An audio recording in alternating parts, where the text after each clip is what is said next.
నమస్తే, నేను Yashoda. Welcome to Pallavi TV. చట్టసభల్లో మహిళా రిజర్వేషన్లకు తుది రూపం ఇచ్చేందుకు డీలిమిటేషన్ ద్వారా నియోజకవర్గాల్ని పెంచేందుకు పునర్విభజన చేసేందుకు కేంద్ర ప్రభుత్వం 3 కీలక బిల్లుల్ని లోక్సభ ముందుకు తీసుకొచ్చింది. ఉదయం 11 గంటలకు లోక్సభ ప్రారంభమైన తర్వాత కేంద్ర న్యాయశాఖ మంత్రి అర్జున్ రామ్ మేఘ్వాల్, కేంద్ర హోంమంత్రి అమిత్ షా వీటిని ప్రతిపాదించారు. అనంతరం వీటిని సభలో ప్రవేశపెట్టేందుకు చర్చ చేపట్టారు. ఈ బిల్లుల్ని వ్యతిరేకించిన విపక్షాలు డివిజన్ ఓటింగ్ కి పట్టుబట్టాయి. అందుకు స్పీకర్ ఓం బిర్లా అనుమతించారు. డివిజన్ ఓటింగ్ నిర్వహించగా బిల్లును ప్రవేశపెట్టేందుకు మద్దతుగా 251 ఓట్లు పోలయ్యాయి. 185 మంది దీనికి వ్యతిరేకంగా ఓటు వేశారు. మెజారిటీ సాధించిన అనంతరం మధ్యాహ్నం 12 గంటల సమయంలో కేంద్రం ఈ 3 బిల్లుల్ని లోక్సభలో ప్రవేశపెట్టింది. డీలిమిటేషన్ కమిషన్ ఏర్పాటు చేసే బిల్లు, కేంద్రపాలిత ప్రాంతాల్లో నియోజకవర్గాల పునర్విభజనకు అవకాశం కల్పించే బిల్లుల్ని ఒకసారి పరిశీలించి ఆమోదించేలా లోక్సభ నిబంధన 66లోని ప్రొవైజోను సస్పెండ్ చేసి అనుమతించాలని కోరుతూ కేంద్ర మంత్రి మేఘ్వాల్ తీర్మానం ప్రవేశపెట్టారు. ఈ బిల్లులు రాజ్యాంగ సవరణ బిల్లుతో ముడిపడి ఉన్నందున అనుమతించాలని అందులో కోరారు. ఈ బిల్లులపై చర్చకు స్పీకర్ ఓం బిర్లా అనుమతించారు. శుక్రవారం సాయంత్రం 4 గంటలకు వీటిపై ఓటింగ్ నిర్వహించనున్నట్లు స్పీకర్ తెలిపారు. ఇక ఈ మూడింటిలో లోక్సభ సీట్లను 550 నుంచి గరిష్టంగా 850కి పెంచడంతో పాటు 2011 జనాభా లెక్కల ప్రకారమే దేశంలో డీలిమిటేషన్ ప్రక్రియ చేపట్టే 131వ రాజ్యాంగ సవరణ బిల్లు, లోక్సభ, అసెంబ్లీ నియోజకవర్గాల పునర్విభజనకు అవసరమైన డీలిమిటేషన్ కమిషన్ ఏర్పాటుకు సంబంధించిన మరో బిల్లు ఉన్నాయి. వీటిని కేంద్ర మంత్రి అర్జున్ రామ్ మేఘ్వాల్ ప్రవేశపెట్టారు. ఇక కేంద్రపాలిత ప్రాంతాల్లో నియోజకవర్గాల పునర్విభజనకు అవకాశం కల్పించే ఇంకో బిల్లును హోంమంత్రి అమిత్ షా సభ ముందు ఉంచారు. వీటిపై లోక్సభలో చర్చించనున్నారు. ఇందులో ఒకటి రాజ్యాంగ సవరణ బిల్లు, మిగతా 2 చట్టపరమైన బిల్లులు.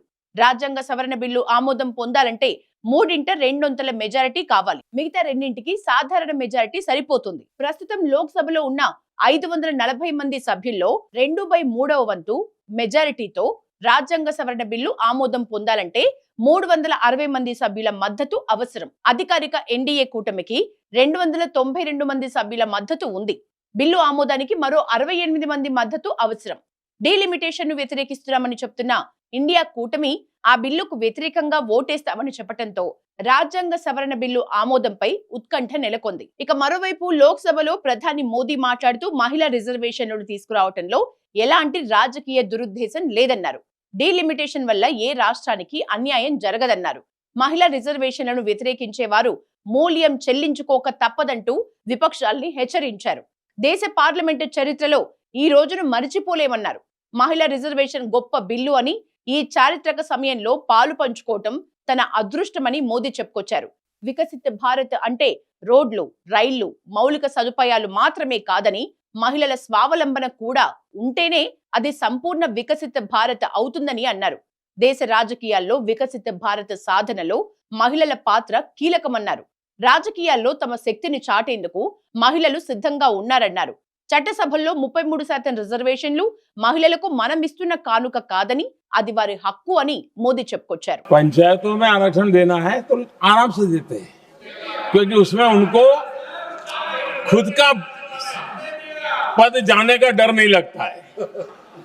उसको लगता है हम सुरक्षित यार वहां दे दो. ये उस समय गलियारों में बहुत चर्चा थी कि बोले कभी नहीं करेंगे यहां बैठे हुए. क्यों? क्योंकि उनका कुछ जाएगा.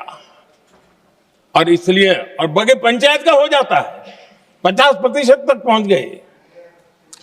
मैं राजनीतिक दृष्टि से और भी एक बात समझाना चाहता हूं साथी. आज से 25 साल 30 साल पहले जिसने भी विरोध किया तो विरोध राजनीतिक सतह से नीचे नहीं गया. आज ऐसा समझने की गलती मत करना. पिछले 25-30 साल में ग्रास रूट लेवल पे पंचायती चुनाव व्यवस्थाओं में जीत करके आई हुई बहनों में एक पॉलिटिकल कॉन्शियसनेस है. वे ओपिनियन मेकर हैं ग्रास रूट लेवल पे. 30 साल पहले वो शांत रहती थी, बोलती नहीं थी, समझती थी, बोलते नहीं थी. आज वो वोकल है. और इसलिए अब जो भी पक्ष विपक्ष होगा, वो जो लाखों बहनें कभी न कभी पंचायत में काम कर चुकी है, प्रतिनिधित्व कर चुकी है, जनता के सुख दुख की समस्याओं को गहराई से देखा है, वो आंदोलित है। वो कहती हैं कि झाड़ू कचरा वाले काम में तो हमें जोड़ देते हो, वो तो परिवार में भी पहले होता था, अब हमें निर्णय प्रक्रिया में जोड़ो। और निर्णय प्रक्रियाएं विधानसभा में और पार्लियामेंट में होती है। मैं आज सदन के सभी साथियों को ये भी कहना चाहता हूं कि साथियों, हम भ्रम में न रहे, हम उस अहंकार में न रहे। और मैं हम शब्द प्रयोग कर रहा हूं, मैं और तुम की बात नहीं कर रहा हूं। हम इस भ्रम में न रहे कि हम देश की नारी शक्ति को हम कुछ दे रहे हैं। जी नहीं, उसका हक है। और हमने